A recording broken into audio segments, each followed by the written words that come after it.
Temisan was known throughout her village for her resilience and determination. Born to a humble Nigerian family, she had grown up with the values of loyalty, humility, and hard work ingrained in her soul. Her life took a dramatic turn when she married Kola, a young man from a poor background. Although Kola had dreams, they remained as mere aspirations, weighed down by the harsh realities of life.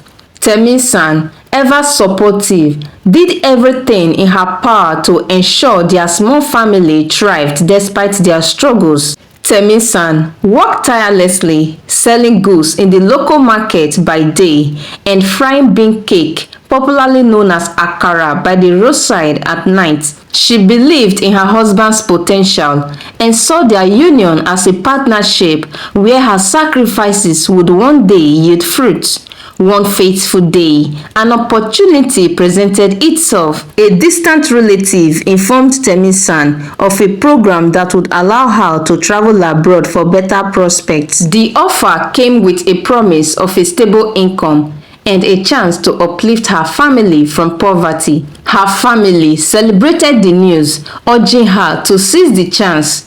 "This is your ticket to a better life, Temisan," her elder brother claimed. But Temisan hesitated.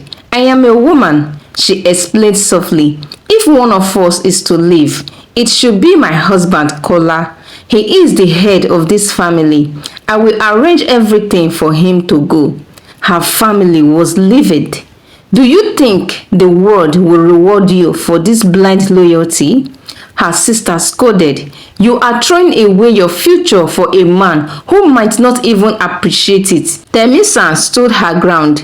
Against all advice, she used her savings to process Kola's travel documents, bought his ticket, and ensured he had enough funds to settle in the foreign land. The day of his departure was bittersweet. Tears welled in her eyes as she handed him a frame of their family picture. "Remember where you are going," she whispered. For a while, everything seemed promising.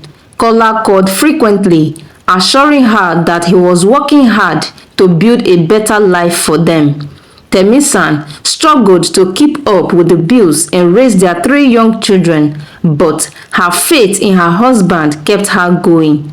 Days turned into weeks turned into months, and months turned into a year, and Kola's calls became infrequent. His tone grew distant, and he often seemed too busy to talk. Temisan brushed off her worries, attributing his change to the stress of adjusting to a new country. Then came the rumors.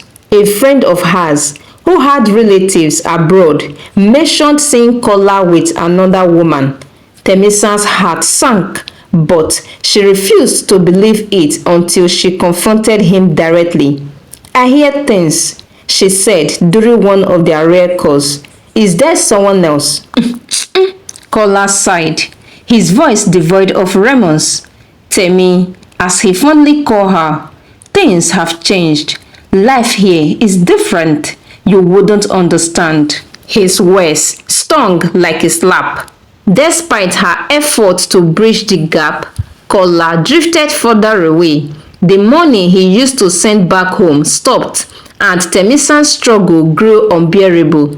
Her children, once bright-eyed and hopeful, began to suffer from malnutrition and missed schools due to unpaid fees. Temisan tried to involve his family, hoping they would help her reason with him, but their response crushed her last thread of hope. "He is an adult," his father said indifferently. "If he chooses to live his life this way, who are we to interfere?" Her family too turned their backs. "You made your bed," her brother said when she approached them for help. "Now you must lie in it." Years passed, and Temisan's health began to fail under the weight of her burdens. One evening, she overheard her eldest child, barely 6, comforting his younger sibling. "Don't cry. Mama will make a way. She always does." That night, Temisan stared at the stars, her heart heavy with regret.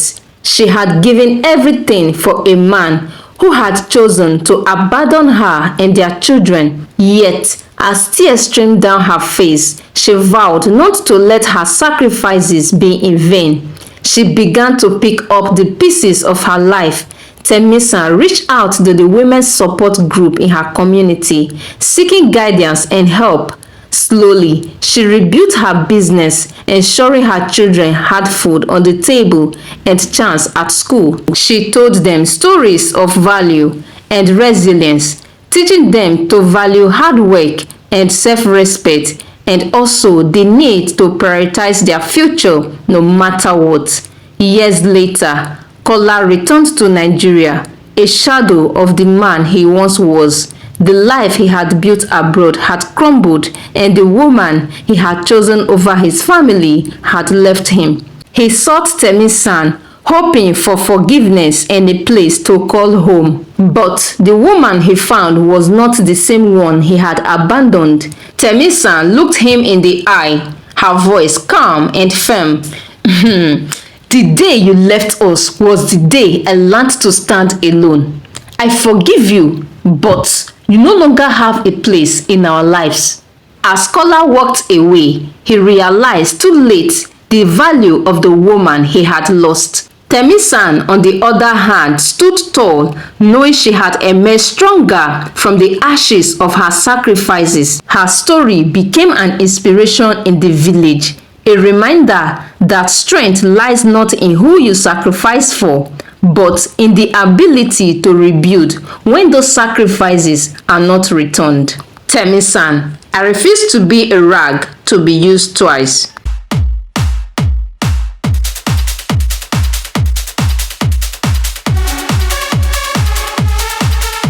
Senna, bringing you amazing life stories. Stay tuned.